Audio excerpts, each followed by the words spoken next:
Alhamdulillah, wassalatu wassalamu ala rasulillah wa ala alihi wa sahbihi wa mawalah. La hawla wa la quwwata illa billah, amma ba'du. Tamu Allah, tamu Rasulullah yang Allah muliakan. Alhamdulillah, di pagi hari ini Bapak dan Ibu sekalian, travel kita tercinta Inayah Haramain memberikan fasilitas kepada kita semua untuk berziarah, bersekitur, di mana nampak kilas perjuangan perjalanan baginda Rasulullah Sallallahu Alaihi Wasallam selama berada di kota Madinah Al-Munawwarah. Sebelum kita melangkah lebih jauh, marilah kita bersama-sama membaca doa safar. Bismillahirrahmanirrahim. Bismillahirrahmanirrahim. Bismillahi. Tawakkaltu 'ala Allah. La haula wa la quwwata illa billah. Bil 'aliyyil 'azim. Allahu akbar. Allahu akbar. Allahu akbar. Subhanalladzi sakhkhara lana hadha wa ma kunna lahu mukrinin wa inna ila rabbina lamunqalibun. Bismillahi majraha wa mursaha. Inna rabbi laghafurur rahim. Alhamdulillah, mudah-mudahan barokah doa safar kita semua Allah jadikan perjalanan kita menjadi perjalanan yang barokah. Amin ya rabbal alamin. Duyufullah wa duyufur rahman rahimakumullah. Tamu Allah, tamu Rasulullah yang Allah muliakan. Tempat pertama Bapak dan Ibu yang akan kita lintasi yaitu Masjid Ijabah. Masjid apa? Masjid Ijabah sebelah kanan, Bu. Bapak Ibu sebelah kanan. Bentar. Nah, ini Bu, yang paling kecil ada menaranya. Itu yang dikenal dengan Masjid Ijabah. Masjid apa? Ijabah. Masjid Ijabah. Kenapa disebut Masjid Ijabah? Karena disitulah Bapak dan Ibu Rasulullah Sallallahu Alaihi Wasallam meminta 3 permintaan kepada Allah. Yang 2 diterima oleh Allah dan yang 1 ditolak oleh Allah. Yang pertama, Rasulullah meminta kepada Allah agar umatnya tidak kelaparan. Doa tersebut diterima oleh Allah. Dan yang kedua, Rasulullah Sallallahu Alaihi Wasallam meminta kepada Allah agar umatnya tidak ditenggelamkan seperti umatnya Nabi Nuh. Doa yang kedua diterima oleh Allah. Dan yang ketiga, Rasulullah Sallallahu Alaihi Wasallam meminta doa kepada Allah agar umatnya tidak bercerai-berai, tidak saling memfitnah. Akan tetapi doa yang ketiga ditolak oleh Allah. Makanya sampai sekarang Bapak Ibu, meskipun kita sesama muslim, kadang-kadang kita saling memfitnah, saling bercerai-berai. Karena ketika baginda Rasulullah meminta kepada Allah, berdoa kepada Allah agar umatnya tidak bercerai-berai, akan tetapi doa tersebut ditolak oleh Allah. Makanya disebut dengan Masjid Ijabah. Wadiyufur Rahman rahimakumullah. Tamu Allah, tamu Rasulullah yang Allah muliakan. Selanjutnya Bapak dan Ibu, kita akan melintasi Masjid Bilal bin Rabah. Masjid apa? Bilal bin Rabah. Siapa Bilal bin Rabah? Bilal bin Rabah adalah tukang muadzinnya Rasulullah, tukang azannya Rasulullah. Sebelum Bilal bin Rabah diangkat menjadi tukang azannya Rasulullah, Bilal bin Rabah adalah seorang budak yang disiksa oleh orang kafir, yang mana orang kafir tersebut menyiksa agar Bilal bin Rabah tetap masuk kafir.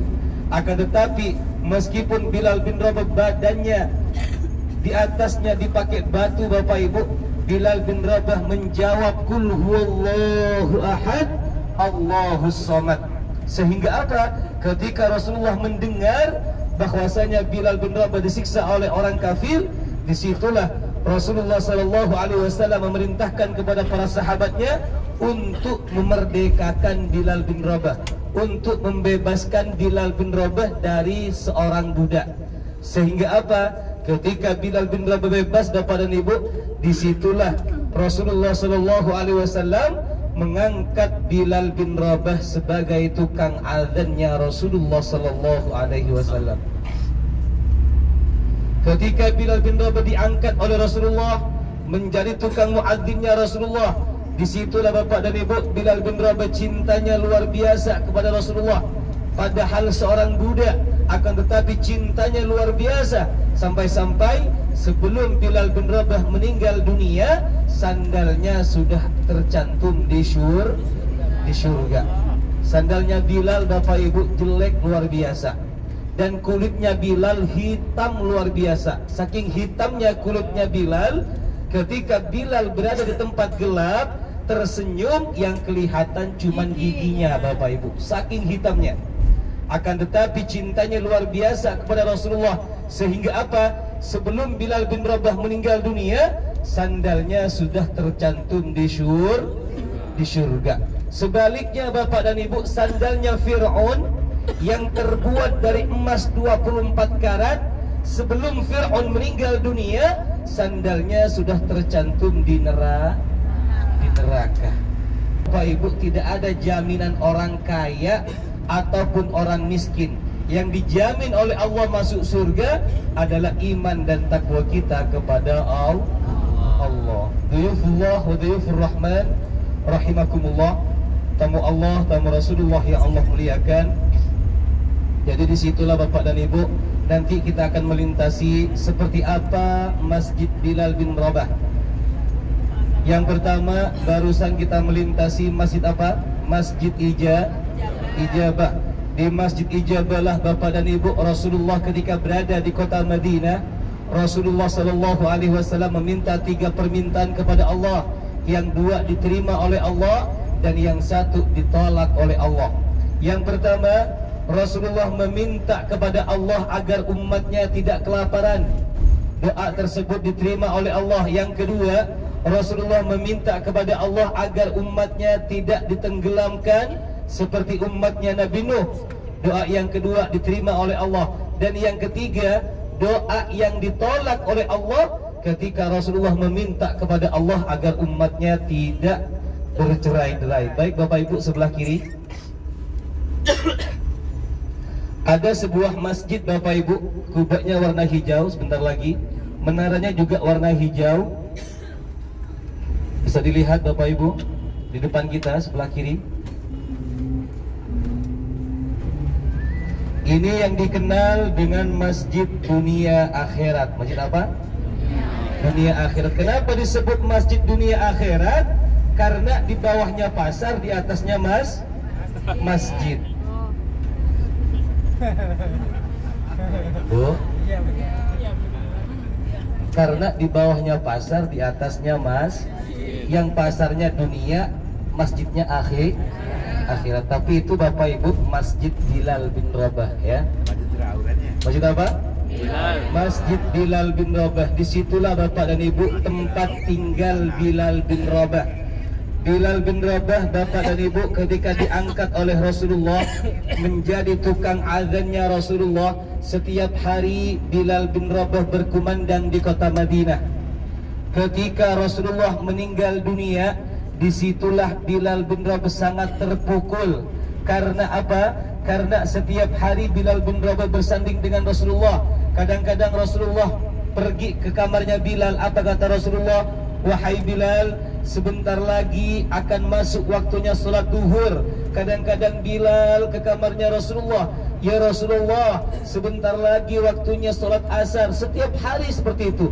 Akan tetapi ketika Rasulullah meninggal dunia, disitulah Bilal sangat terpukul Bapak dan Ibu, sangat sedih. Akhirnya saking tidak sanggupnya Bilal berada di kota Madinah ketika Rasulullah meninggal dunia, disitulah Bilal bin Rabah pamit kepada sahabat Rasulullah yang bernama Abu Bakar As-Siddiq. Apa kata Bilal? Wahai khulafa'ir rasyidin, wahai sahabat Rasulullah, saya ingin pamit, ingin pulang ke negara saya. Saya tidak sanggup berada di kota Madinah, karena ketika saya berada di kota Madinah, saya pasti teringat kepada baginda Rasulullah Sallallahu Alaihi Wasallam. Akhirnya Abu Bakar As-Siddiq mengizinkan Bilal pulang ke negaranya, yaitu negara Syam. Negara apa? Negara Syam. Pulanglah Bilal ke negara Syam. Ketika sampai di negara Syam 1 bulan, disitulah Bilal bermimpi bertemu dengan Rasulullah. Dalam mimpi tersebut Rasulullah berkata kepada Bilal, "Wahai Bilal, sekeras apakah hatimu wahai Bilal, sehingga engkau meninggalkan kota Madinah, sehingga engkau tidak pernah berziarah ke makamku wahai Bilal?" Akhirnya Bilal terbangun dari tidurnya, lalu Bilal menangis histeris. Bilal selama masa hidupnya Bapak Ibu tidak pernah menangis seperti itu. Sampai-sampai kedua orang tua Bilal kaget. "Kenapa Bilal?" kata kedua orang tuanya. "Kenapa engkau menangis seperti itu wahai Bilal?" Bilal menjawab, "Wahai ibu, barusan aku bermimpi bertemu dengan Rasulullah. Dalam mimpi tersebut Rasulullah berkata kepadaku, wahai Bilal, sekeras apakah hatimu sehingga engkau meninggalkan kota Madinah? Saya takut ditinggal oleh Rasulullah sallallahu alaihi wasallam." Akhirnya Bilal ketika bermimpi bertemu dengan Rasulullah langsung berangkat lagi ke kota Madinah Bapak Ibu, dengan membawa 1 ekor domba. Kenapa Bilal membawa 1 ekor domba? Seandainya Bilal di tengah perjalanan kelaparan Bapak Ibu, domba tersebut dijual oleh Bilal. Akhirnya Bilal berangkatlah dari kota Syam menuju ke kota Madinah. Di tengah-tengah perjalanan Bapak dan Ibu, Bilal bin Rabah tidak henti-henti menangis teringat kepada Rasulullah.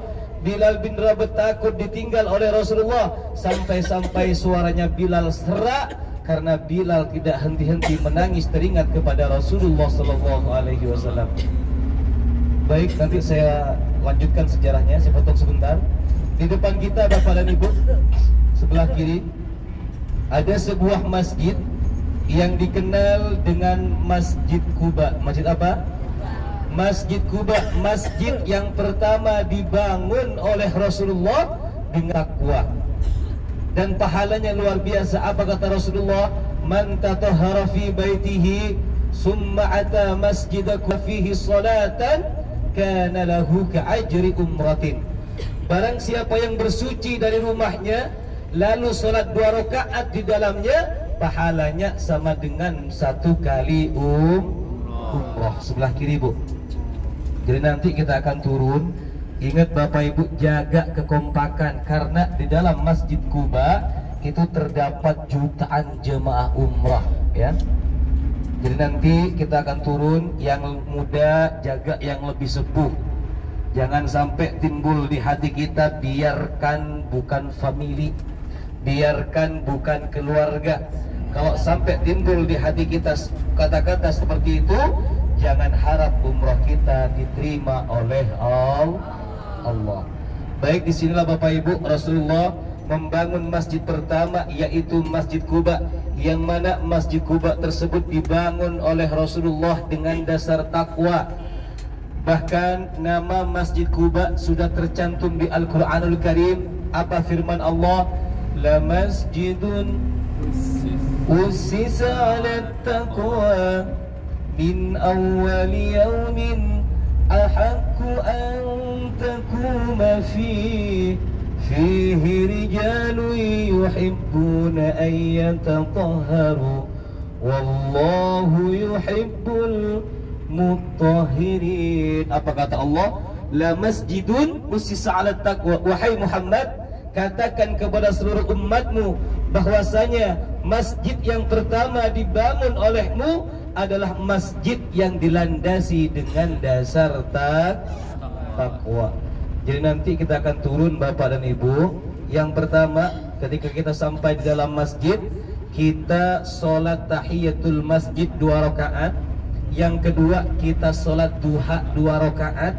Dan yang ketiga, kita sholat mutlak 2 rakaat. Setelah sholat mutlak, nanti Bapak Ibu kumpul di tempat yang saya tentukan. Faham?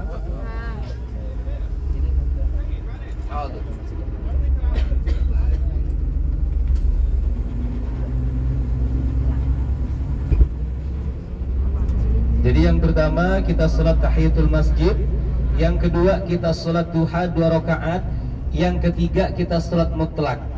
Jadi barang siapa yang sholat 2 rakaat di dalamnya, pahalanya sama dengan pahala 1 kali Misalkan Ustadz kita sholat 10 rakaat, apakah dapat 10 kali umroh? Tidak, tetap satu Bu ya. Tetap satu pahalanya. Yang penting Bapak Ibu nanti ketika turun jaga kekompakan, karena di sini terdapat jutaan manusia, jutaan jemaah umroh.